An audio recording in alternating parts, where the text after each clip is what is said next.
Welcome to the Vitality Lounge, a place where the uncomfortable questions become comfortable, where conversations, topics, and expert guests unlock the keys to vitality, empowering you to embrace the vibrant life you deserve. Now here's your host, Micol Bok. Today's guest embodies vitality through bodywork, touch, and sensuality, helping his clients be and guiding them back to their best alive selves. So help me welcome here on the Vitality Lounge, Jason Henry. Welcome to the Vitality Lounge. I'm happy to be here. Thank you for being here. I always like to kickstart the podcast by asking what vitality means to you. So what does it mean to you?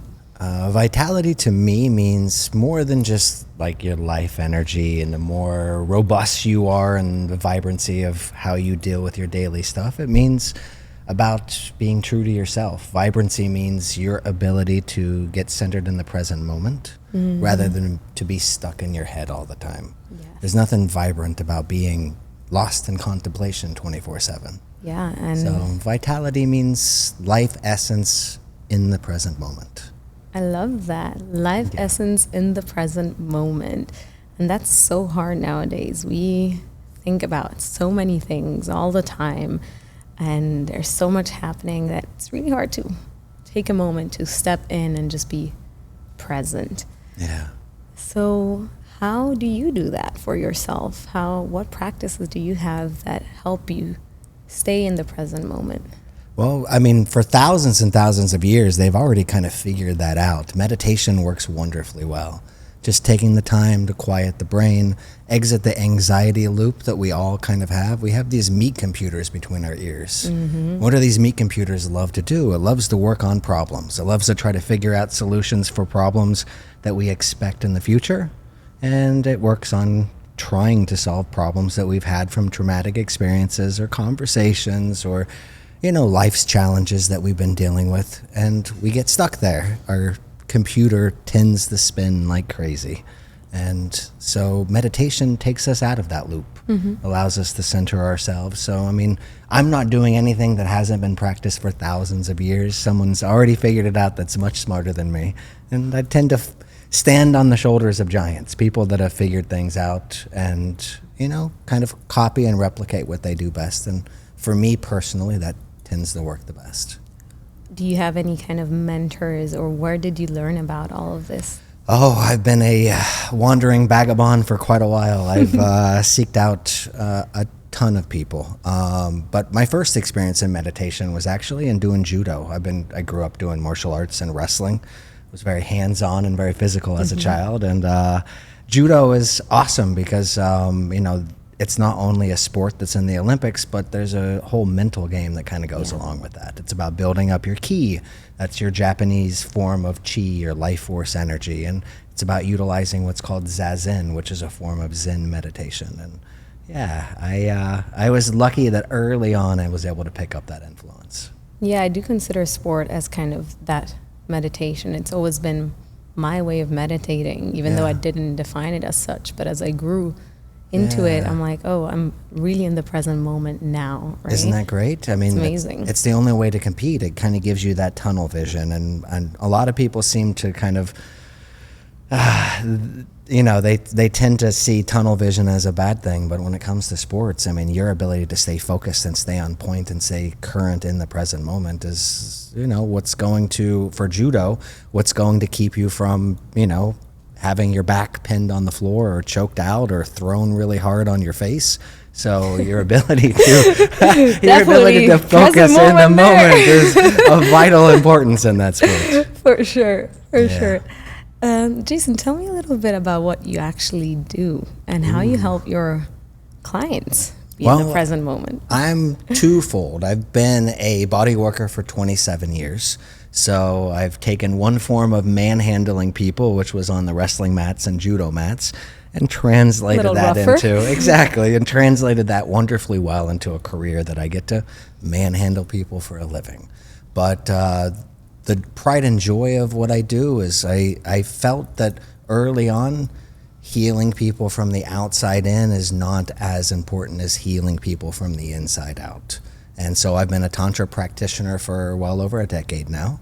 I help couples kind of reclaim the intimacy that's lost between the two of them, but my specialty is actually working with women that come from sexual abuse backgrounds. Help them integrate into a safe and secure masculine energy, especially centered around sensuality, something they're deathly scared of after their traumatic experience. Yeah. How does sensuality and vitality connect or they interrelate? are love partners. So sensuality and vitality, to reach a state of vitality, according to what my definition was, requires captivation in the present moment. Yeah. And let's face it, there's nothing more captivating on earth than sensual energy. It's that Kundalini essence that the Vedics talk about. It is the ability to, create an intimate environment, an intimate space with a partner that sucks all of your attention away from that anxiety loop into the present moment with your partner. So they kind of go hand in hand. Yeah. You said that you work a lot with women coming from sexual abuse or just abuse in general that can't tap into that sensuality or just are afraid, rightfully so. How do you create a safe space for them? Well, a lot of it comes with dialogue beforehand. I've had this innate ability that I just sit with people and they tell me everything. I'm sure you've been to a hairstylist where the entire salon is talking about things they wouldn't even tell anybody. Well, the same thing kind of applies with a massage. For those that are chatty during a session, I've had years of experience of people opening up and finding ways to help facilitate that openness firsthand before I even got into Tantra. So I've taken some of those skills and I've also compounded it with studies in psychology, but sitting down and talking with somebody and allowing them to open up and express who they are on the inside really helps to create a safe environment. I go through different activities with clients that I find and I read from their energy that they're just a little bit scared or a little bit too closed off, and we'll go through different activities in which I'll help envelop into safety. For my work to be as profound as it is, true intimacy relies on safety and security. For someone to feel safe and trust the person that they're with leads to them opening up. And so establishing safety and trust first off is the key to everything. And so I'll go through different little activities where I might just put a blindfold on and shake her up and spin her around and then walk her around the room, where the only way she doesn't bump into anything is by trusting and relying on the sound of my voice. We'll adapt into each other's energy in really close proximity, where I might put her hands behind her back and my hands behind my back, and we'll sway and dance and ride to the sound of soft music, where we'll get as close as we possibly can to touching each other and really get time and experience in each other's energy. Yeah. You'd be surprised just how trusting that feels and how that helps facilitate the ability for someone to allow themselves to open up a little bit more and allow someone in. That, in essence, that's really all what I do is people, allow me in and I just work my magic. So yeah, it's about centering trust, and once you get trust, the door's open for everything. Yeah, that's amazing. I'm a dancer, right? And in dancing, sensuality as well as partnership is key. And there's a lot of that trust that comes into play. And I think there's a lot of connection there, right? Oh, yes. And I remember when I started, I didn't trust my partner, but I was like, oh, let me do everything and just lead back. Masculine energy at its finest. Masculine energy. Exactly. Oh, yeah. So you have to be able to balance that out, or in that moment kind of not shut it off, but dim it down, because in that moment, or in the case of dancing, I am a follow, and I have to follow my lead. And I think there's a big interrelation in what you do as well, of 100%. following, trusting that partner. I try telling my clients all the time, if you want to replicate the experience that I do in any Tantra as a woman, if you want to replicate as close as you can to a tantric experience in an activity that will firmly place you in your feminine energy, salsa dancing is by far one of the best. I live in Miami, one of the cities that's known for amazing salsa lessons and salsa dance clubs. But guess what? It's an environment if you have a strong masculine lead, someone that you can trust, knows his moves, and is going to whip you around like a little princess, where you are completely out of the anxieties that are in your head. You're stuck in the present moment, and you're following along, trusting that he knows what to do with your body when he needs to. Yeah. Yeah. And in essence, that's what I do for a living. It might be not a dance per se on the dance floor, but it's a dance. We haven't tested on that my out. table. We were going to have to see if you can apply the dance moves as well. Well, it's going to be a change in music, but it'll be awesome. Tantra is highly misunderstood. It is. And there's not a lot of people that, well, it's talked about, but it's talked about in nobody really vague knows, relations, and what it's it like is. this mystical thing that people are like, Exactly. is it a sex thing? Is it a weird superstition, woo-woo thing? You know, like a lot of people don't understand it, but it's been around for thousands of years. Just like I talked about meditation being a very, like vitality enriching experience, Tantra is as well. So back in the day, what Tantra truly was a way to reach nirvana for the average layman. It's not a sexual devious thing. What it is it's a form of meditation in which the focal point of your meditative process is feeling sensations. It is allowing you to get out of this anxiety loop and start to feel, what life has to give you. Like Sting came to America and he started talking about Tantra, 6 hours Tantra sex sessions. And everyone's like, whoa, Tantra, this is like this amazing like sexual thing. It's like the Karma Sutra. But in actuality, all it is it's a form of meditation that relies on captivation. So typically in the Vedics, they would meditate. They'd go off into a cave and give up all earthly wants, needs, and desires. And they would meditate hours and hours and hours a day. And that was their way to reach this spiritual nirvana, to completely bypass all anxieties and all thoughts and be firmly in the present moment. But you can't do that and raise a family or work a job or do anything else. I mean, that meditative process takes all day. Yeah. So what Tantra is let's take daily activities and turn them into a meditative process that can bring you towards spiritual enlightenment.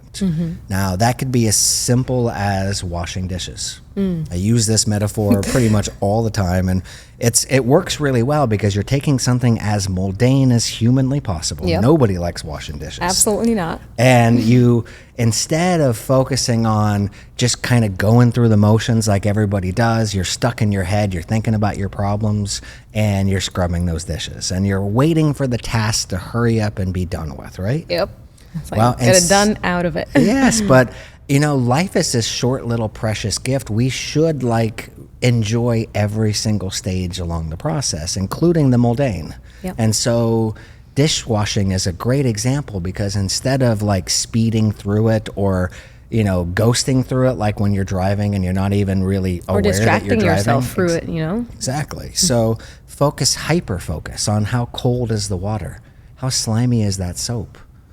Actually find pleasure in scrubbing the crud off of those dishes. It's possible. It is possible. But having that mindset while you're within the process allows you to feel joy in a process and a task that normally is mundane. Now, you can take that same philosophy and apply it to everything in life. Yeah. But everybody knows Tantra because of sensuality and because of sex.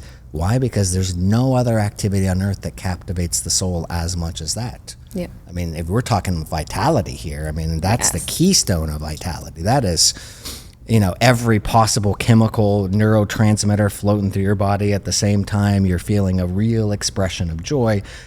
That's an activity that you don't even need to practice much to get out of your head. But if you can start to take the daily activities, the mundane activities, and finding joy and pleasure out of it, focusing on the sensation, now that's Tantra. Yeah. And it's as simple as that. It doesn't necessarily need to be a sexual awakening or a sexual exploration. It can be every day, everything. It could be walking down the street. It could be walking your dog. It could be driving. It could be taking a shower. Yeah. Yeah. That's crazy. Never thought of Tantra as washing my dishes. Well, there you go. I'll do that next time that I wash my dish. And I'm like, okay, I'm sure you will. Focus on this. You'll really be moaning and focus. scrubbing your hands at the same time. I'm telling you, it's orgasmic. Wow. Interesting. So obviously there's a big connection though, and I'll bring it back a little bit to the whole sensuality and touch, right? Yeah. Touch is very important.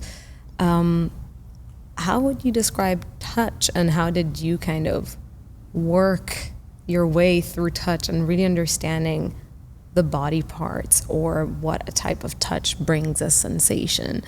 And this kind of brings me back as well, like, we're sometimes so disconnected from our own bodies that we don't even feel touch or a caress, right?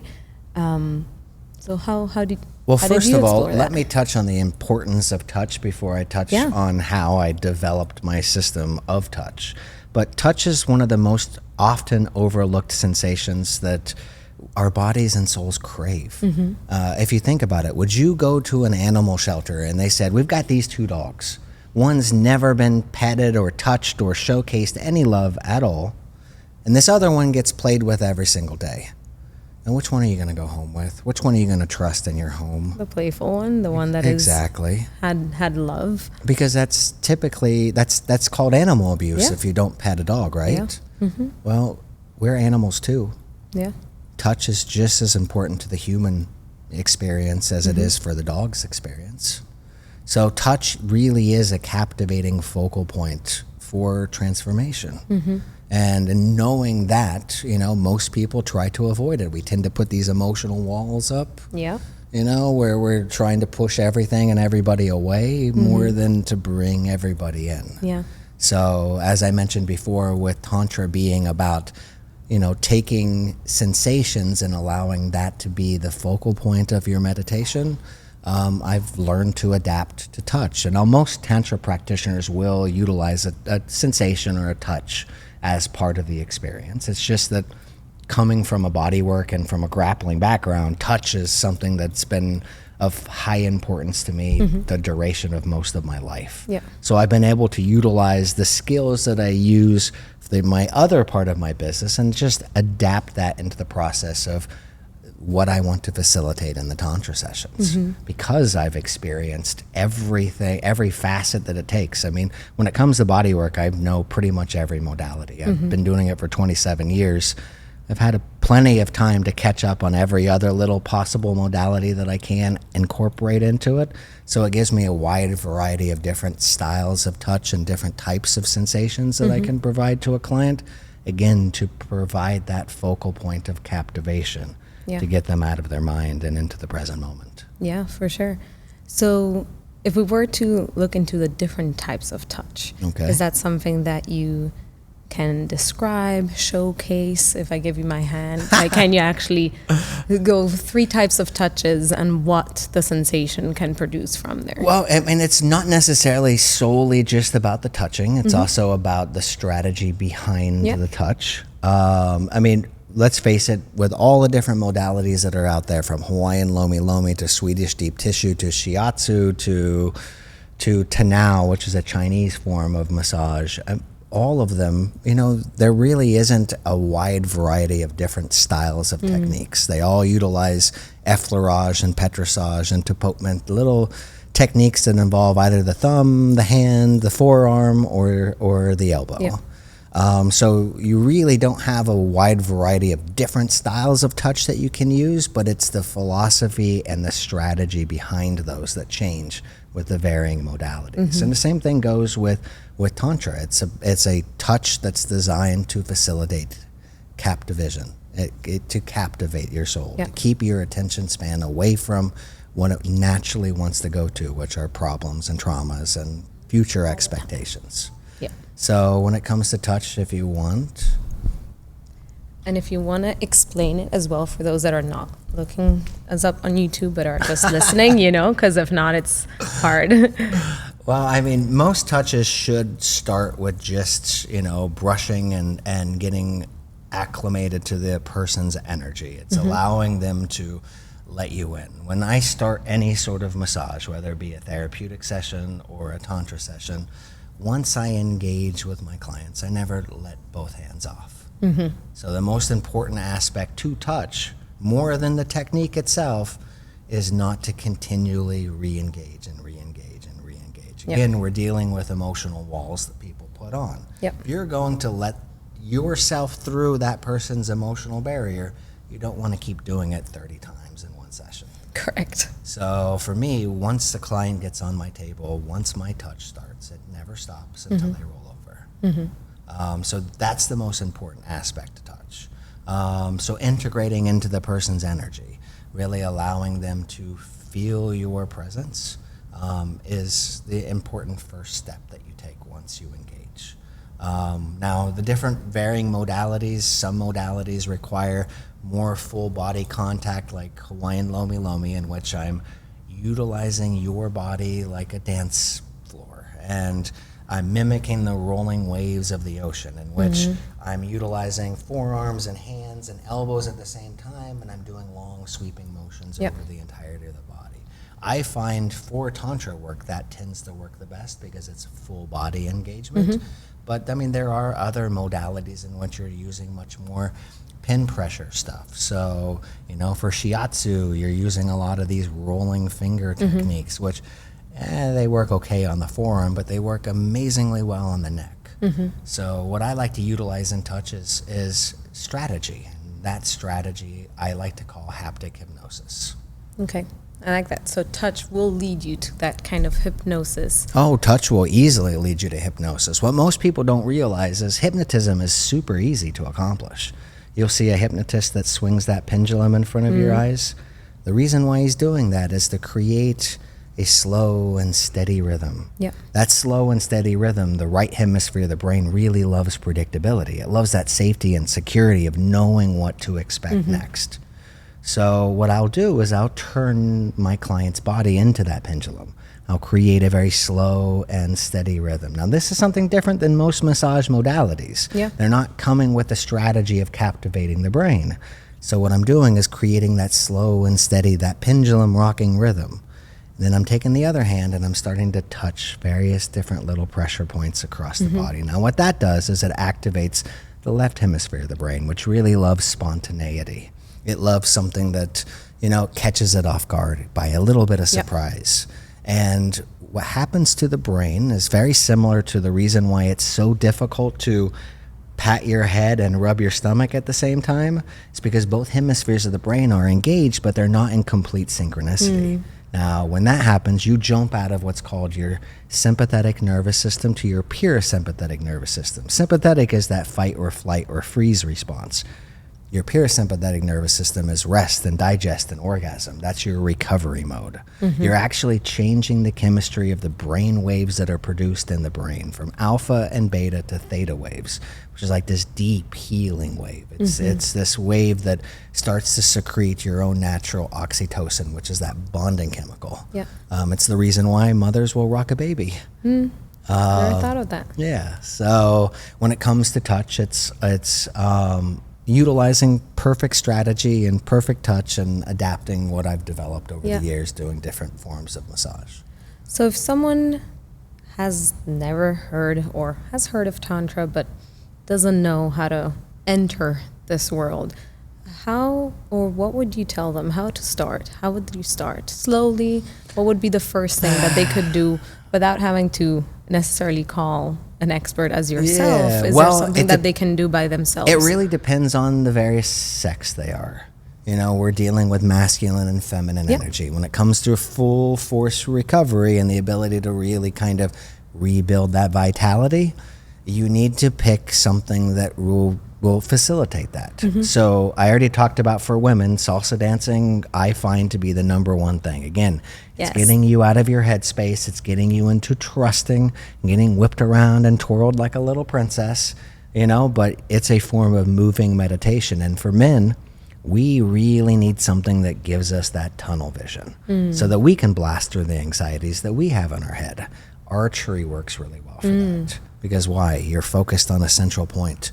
You're contracting your concentration into the smallest possible focal point that you can.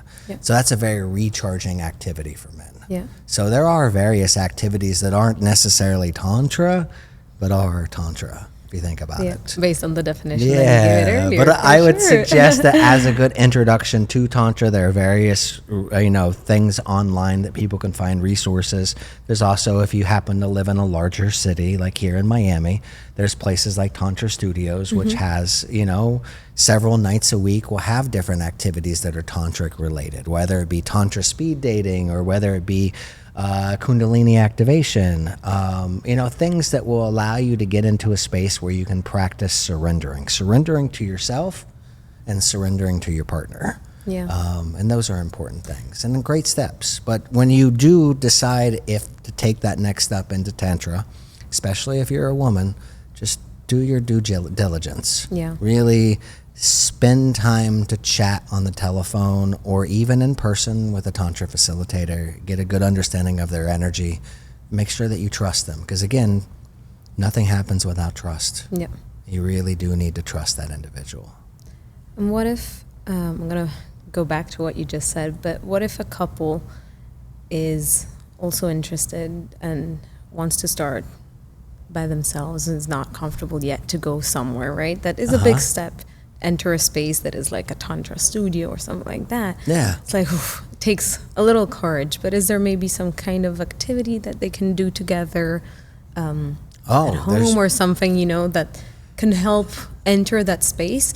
And most of it to feel alive within a couple. Like there's a lot of those, I wouldn't say stories, but just in general, like you hear after a couple years or just years together, you lose that connection, or maybe that energy synergy is not there anymore. Well, when you get piled in with a mundane, the daily and activities of society life, doesn't help us either, right? So, correct.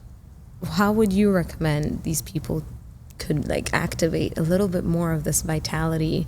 Well, what I would suggest is work individually first before you work as a couple. Interesting. Okay. Two lost people who have trouble getting out of their headspace and into the present moment, trying to find each other, is going to be a challenge for really anybody. Good point.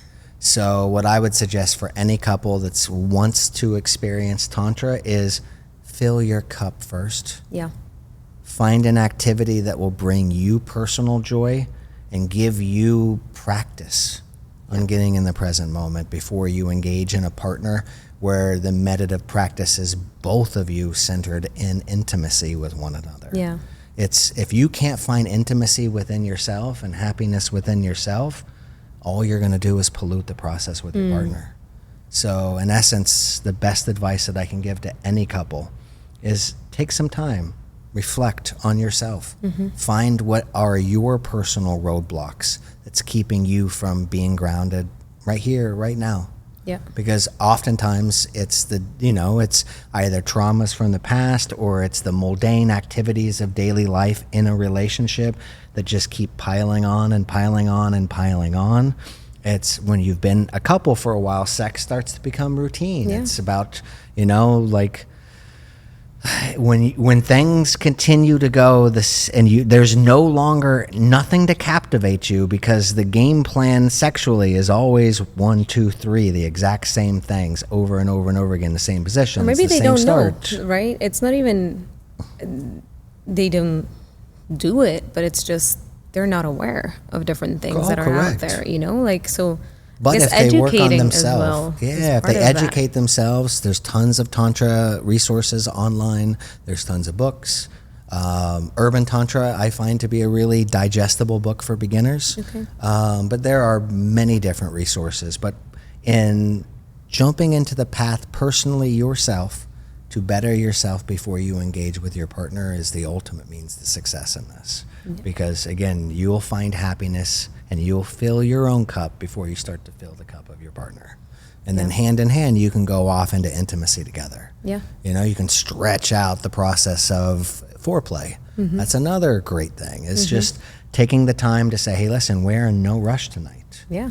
Orgasms will happen if they happen. We're both in charge of our own orgasms, but let's play. Let's get lost in each other's soul. Let's take something like a feather and run it across each other's body and allow each other to really not just feel the sensation of being touched, but also like the captivation that comes with, expecting that touch, Yeah. of looking forward to that touch, of you know, like just slowing things down. Most couples can achieve much more bliss sensually and sexually just by slowing down the process leading up to engagement. Yeah. Slowing down the foreplay. Yeah. A lot of the times it's just like, okay, let me reach orgasm. That's the goal. That's not the goal. There's a whole journey before that. Oh, of course. And that's probably more important than actually reaching the final orgasm. And the goal during sex is to be a union with your partner. Yeah. Where you're both lost in each other's souls, where nothing else in the universe exists outside of the two of you. Yeah. That's when all the chemicals flow through your body. That's when oxytocin, which is that strong bonding chemical that mothers feel when they're going through labor. It's the reason you don't want to get away from the baby that just caused you 6 hours of labor pains. Worst pain ever, but still do it again. Exactly. But it's that bonding chemical. That's the chemical that you feel when you support and hug each other, when you caress and cuddle after sex. So like by getting lost in each other's energy and making that the focal point of the sex, and trust me, the orgasms will just be a byproduct. Yeah. Don't make that the end goal. It's not a rush towards that. Yeah. It should be a focus on each other and on what you're feeling sensation-wise. Yeah. If you're stuck and feel and hyper-focused on how does your partner's touch feel against your skin, how is their commitment to you throughout the process? Are they looking in your eyes? If you're focused on those steps, trust me, you're going to feel amazing and the orgasms will just happen. They'll flow, especially for a woman. Because your sole roadblock for any woman on orgasmic bliss, and I get a lot of clients, a lot of women that haven't orgasmed in years or ever in their life. Trust me, the anxieties that build up in their head is the roadblock. Yeah. There's nothing wrong physically with them. It's that emotional roadblock. They just can't get past what they're thinking and feel pleasure. Yeah. Do you have a story that you kind of want to share of like a client that maybe was able to change her life through the exploration of Tantra? Oh, yeah. Or many. I can share some pretty or awesome a fun ones. story as well, because I'm sure you get a lot of those too. Well, I mean, whatever you want to share. I We get can go deep and then fun later. Okay, then let's go deep and then fun, and we'll start out with the sadder story. So, living here in Miami, we get people from all over the world, and I hear some pretty sad stories. I fairly recently had a woman that she's from Haiti, and unfortunately with the gang violence that was going on when she was young, her family was murdered in front of her with a machete, and she had the scars across her entire body. Since childhood, I think she said she was like 6 or 7 when that happened. She's been covered up from head to toe 24 hours a day, with the exception of when she showers. She's never let a single person touch her. She's never let a single person see any of those scars. She's so deathly ashamed of what the reaction is going to be, that people are going to judge her instinctively. And those scars have become a representation of her own misery at a level that is so profound that I think most people could never understand. Of course. So to have a session centered around loving caress of those scars so that she can remove those emotional barriers and start to fall in love with that feeling. I'm going to tell you what, that client left from that session and went to haul over the nude beach. Let's put it this way, she's never even worn a swimsuit. Wow. Never worn a swimsuit her entire life, felt like there was no need because she was never going to go to the beach. She never wanted anybody to see the scars. Yeah. So she left from my session, went to the nude beach. And by the way, the nude beach is an awesome, amazing place if you haven't been. You know, it is a place that most people think is full of like weird deviants that just want to expose themselves. But let's be honest, in a legal environment, which the nude beach is, it's a great place to feel chemicals in your body that you probably didn't expect would ever arise. Our own innate fears of being exposed in public, or to be without your clothes, which is a sense of vulnerability. Of course. In case an emergency happens. You're like, that's like the worst thing ever for most people. Yeah, but it's a nightmare. I know. So, it's like, oh my God. But to put yourself purposefully in a situation in which you are exposed to the world in an environment where sunlight and cellulite mix equally well. Sunlight and that's funny. There are, and you don't feel this by just taking off your clothes and laying down next to them. No, you got to get up and walk around. You got to leave them behind. That's a full thing. Exactly. You got to leave them behind. And the high that you feel from that, especially the first time, is a feeling you'll never forget, because you just accomplished a goal that, for one, most people are deathly scared of. Yeah. For two, you probably were deathly scared of, and you never thought you'd ever get over. And there you go. You checked it off your list. And so she was able to do that? And she was able to do that. That's amazing. To go from walking in my door terrified of anybody seeing a scar, terrified. It took her months. Oh, I'm sure. Months to work up the courage to come to me. And it would have taken her months to work up the courage to come to me for just a regular massage. Yeah. Since she was like 6 or 7, she's never let anybody touch her. Yeah. That's intense. Yeah. That's very intense. So I get sessions that are as profound and experienced like that. I get a lot of women that operate firmly in their masculine 24/7. The whole boss babe mentality is in full effect.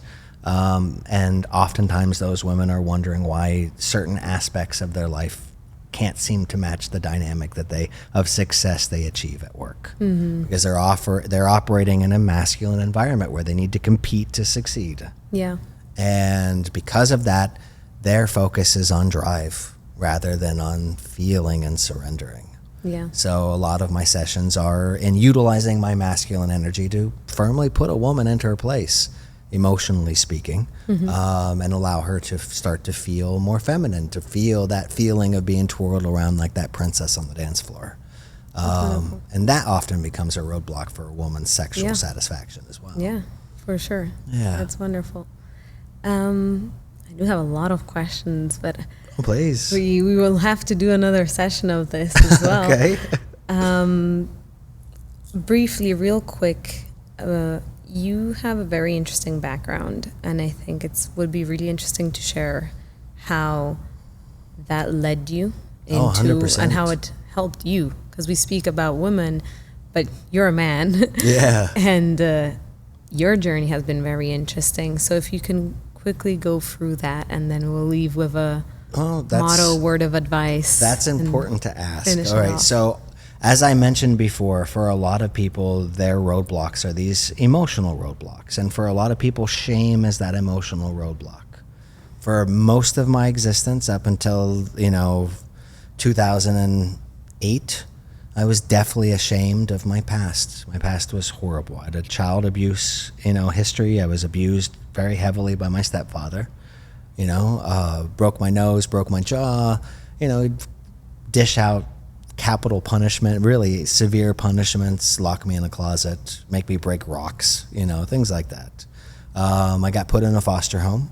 The first foster home kept us as farm slaves, much more common than you would think.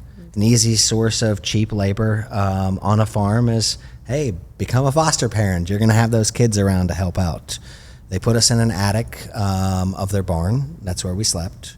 The only way we actually got moved to other homes was they decided to take their kids to Six Flags and shipped us off to a boys' home for the weekend. And obviously at the boys' home, they asked us a million questions, and we told them what was going on. From sun up to sundown, if we weren't in school, we were working those fields.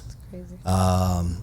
So they took us out. They arrested the foster family, put me in another foster home. And this is the reason I specialize in victims of sexual abuse, is the second foster home was a minister that liked to sexually abuse, his boys. So I was there long enough to run away. I felt the shame of that as a man. One of the scariest things that most guys tend to dwell on is, how will other men treat me? Will they think that you're less of a man because you've been sexually abused? There is that stigma that goes around it. And that stigma is focused on shame. Yeah. I went from being deathly scared of telling anybody. I'm talking about, I was in full-on relationships and kept this part of my life secret. Yeah. Now I'm on podcast telling everybody. Yeah. So it's about liberation from shame. And Tantra really was the key point for that. It's about, again, like I said, for couples, becoming firm with who you are, going down the tantric path and watering your own cup, removing shame, being fully comfortable, being in the present moment with everything that you bring to the table is the best energy that you can bring into the dynamic of a partnership. Yeah. Thank you for sharing that. It's happy for the opportunity. Yeah. Every chance I can to distance myself from the shame of my past, and I mean the shame, not the shame of the experience, because trust me, I'm actually happy for it. It makes me a better father. It makes me a better lover. It makes me a more potent man. Yeah. Gives me more vitality. Yeah. So I'm not ashamed of all that, but what I am now ashamed of is the fact that I was ashamed of that. Yep.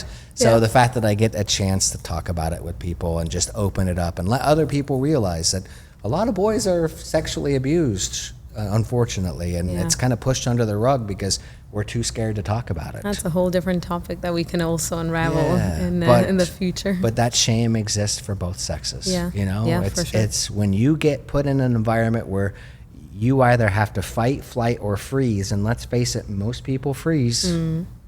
You feel like your control and your power was taken out of that situation. Yeah. That's what's scary and troubling for most sexual abuse victims. You know, that and will anybody else ever love me because I'm damaged goods? That's an overwhelming thought that a lot of people have. You know, like I said, I deal a lot with women that are sexually abuse victims, and another thing they're scared of is, will I find the man of my dreams? Instinctively pull away from him like I do everybody else when it comes to any sort of intimacy. Yeah. And will he turn away and run and I'll lose him forever? Yeah. Last word of advice, or is there a motto that you live by and that you'd like to share with our audience today? Live for you. Be yourself. And I know everybody says, be yourself, live for you, all that sort of stuff. But we literally spend most of our time either contemplating or being something for somebody else, to get attention from somebody else, seeking or to approval, get love from somebody else, or to seek approval from somebody else.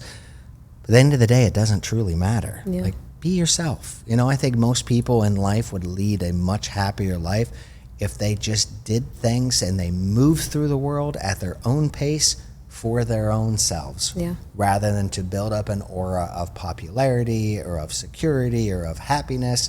You shouldn't even care if anybody thinks you're happy or wealthy or lucky or, you know, or that you got your shit together. You should not care about their gaze upon you rather than the way in which you're presenting yourself. And you should be truthful in that presentation. So I think that's my advice to anybody. Just be yourself. Everything else will work its best way for you if you show up true in the present moment and just all of you and nothing else. I love that. Thank you so much, Jason. Oh, thank you. You've been listening to the Vitality Lounge with Micol Bok, powered by Gainswave. Make sure to subscribe to the Vitality Lounge wherever you get your podcasts. Gainswave is a clinically proven therapy that allows you to embrace vitality both in the bedroom and in your life. Whether to improve and boost performance, pleasure, and confidence, head on over to Gainswave.com. Thanks for listening.